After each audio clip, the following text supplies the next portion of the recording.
Transistores. Se encuentran en todo componente electrónico actualmente, y para no alargar el video y evitar que sea tedioso, tomémoslo como la neurona de nuestro procesador. Proceso de fabricación. Hace referencia al tamaño de cada transistor. Para que te des una idea, cada molécula del ADN mide 2 nanómetros. Velocidad de reloj. Esto mide los ciclos que los transistores hacen por cada segundo. En cada ciclo de los transistores realizan una operación. Esto se mide por kilohertz, megahertz o gigahertz, siendo un gigahertz igual a 1000 megahertz, un megahertz igual a 1000 kilohertz y 1000 kilohertz igual a 1000 hercios o 1000 ciclos. Por ejemplo, un procesador con una velocidad de reloj de 3,2 GHz ejecuta 3200 millones de ciclos por segundo. En 1971 es donde Intel inicia esta gran carrera tecnológica con el 4004. Impulsó la calculadora Busicom y abrió el camino para la computadora personal.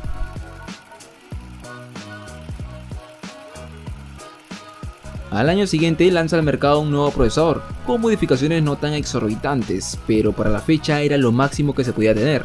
Hablamos del Intel 8008. La aparición de nuevas empresas era de esperarse por el boom de los procesadores, pero es el caso de AMD, cual comenzó la carrera con la AM9080. Lo curioso es que es casi un calco del Intel 8080. Esto se hizo a base de fotografías tomadas con microscopios. 8086. El 8086 dio lugar a la arquitectura x86, que eventualmente se convirtió en la línea de procesadores más exitosa de Intel. La demanda de procesadores crecía y AMD no era el único rival. Dado eso, AMD e Intel en 1982 se unieron para crear en conjunto el 286. Intel nuevamente da a entender que era la empresa más avanzada en ese rango, y en 1985 lo relució con el Intel 386. El 386 tenía más de 100 veces más transistores que los primeros procesadores Intel 4004. Como ya era de costumbre, AMD sacaba la versión barata de los recientes procesadores de Intel. En 1991 era la ocasión de AM386. El AM386 tuvo mejor rendimiento, funcionó a menor temperatura, justo menos que su contraparte de Intel. Siguiendo la filosofía de AMD, en 1993 sacaron la AM486. De hecho, los chips 486 de mayor frecuencia de AMD proporcionaron un rendimiento superior a muchos de los primeros chips Pentium. De a pocos, Intel iba sacando provecho a su gran presupuesto para los estudios y la diferencia entre AMD se fue agrandando, como lo demuestra en 1995 con el Intel Pentium Pro. El Pentium fue diseñado para estaciones de trabajo del servidor.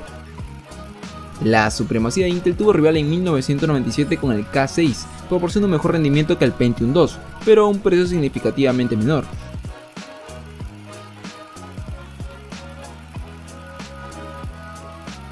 AMD siguió sorprendiendo con la potencia y precio de sus procesadores, siendo el año 1999 tal vez el salto generacional más grande que haya tenido AMD. Hablamos del Athlon. Athlon fue el primer procesador de escritorio en romper la barrera de velocidad de reloj de la CPU de 1 GHz.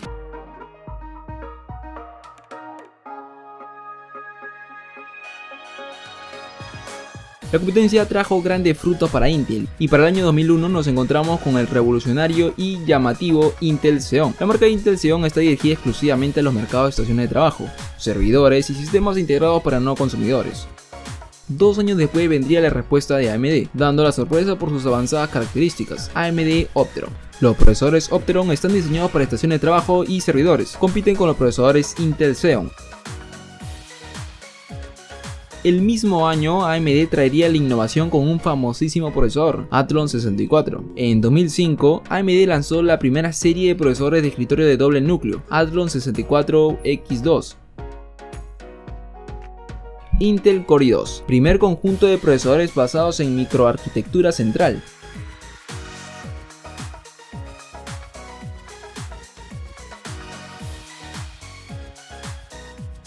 En 2008 Intel inicia la famosa serie Core i y su jugador estrella sería el Core i7. La marca Core i7 se dirige a las empresas y los mercados de consumo de alta gama para computadoras de escritorio y portátiles.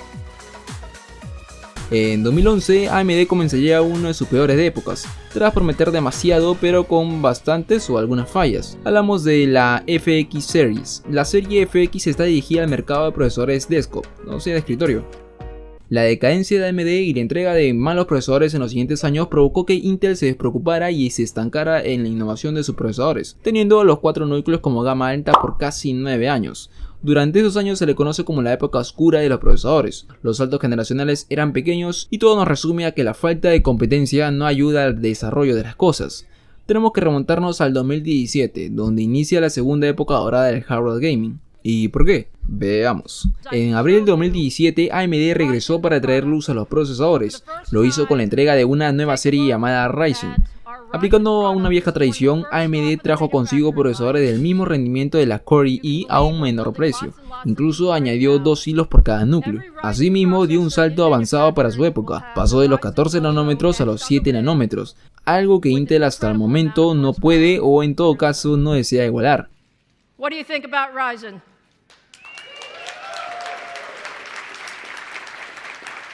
Ejemplo de ello es el Ryzen 7. Los procesadores de Ryzen 7 están dirigidos a los usuarios de computadoras de escritorio y portátiles de alto rendimiento. El Ryzen 7 se posiciona frente a los procesadores Intel Core i7, ofreciendo un rendimiento competitivo a un precio más bajo. La respuesta de Intel solo tardó un mes y lo hizo con un nuevo procesador, el Core i9. Core i9 es la línea de procesadores Intel de gama alta dirigida a los entusiastas de la PC.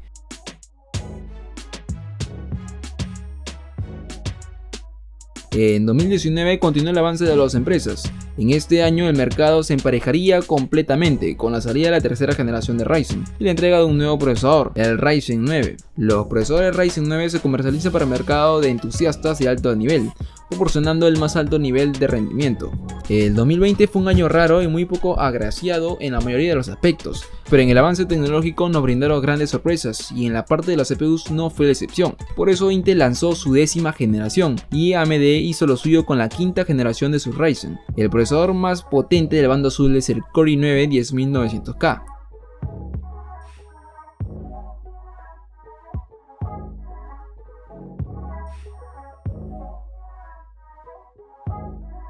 Y en el bando comunista tenemos el Ryzen 9 5950X.